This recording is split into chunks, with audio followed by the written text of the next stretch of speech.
Alors cette fois-ci on va monter un beau bébé, ce sabot de chez AXP à la place du sabot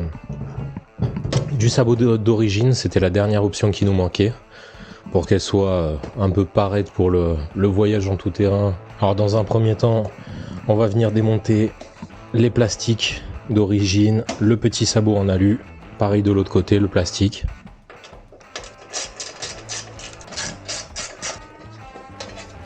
On fait pareil pour le sabot, il y aura 2 vis à l'arrière, 2 vis sur le devant. On fait la même chose de l'autre côté.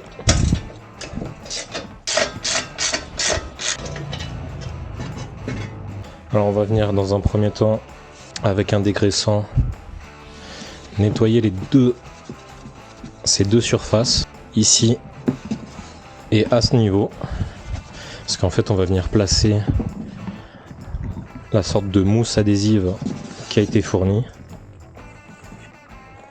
Voilà, on va venir placer les 2 pads. En fait c'est pour empêcher qu'avec les vibrations ça vienne frotter avec le temps sur de ce côté la pompe à eau et de l'autre côté le carter en alu, et que ça creuse un peu les carters.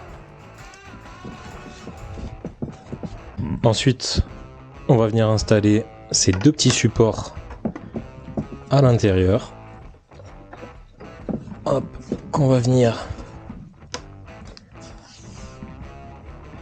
visser avec les 2 petites vis tête fraisée qui sont fournies dans le kit. Alors ensuite on va venir fixer la petite patte de renfort au niveau de l'arrière du crash bar. Alors à partir de là on va pouvoir commencer à le placer. On va essayer dans un premier temps d'installer le crochet par l'arrière. On vient le présenter.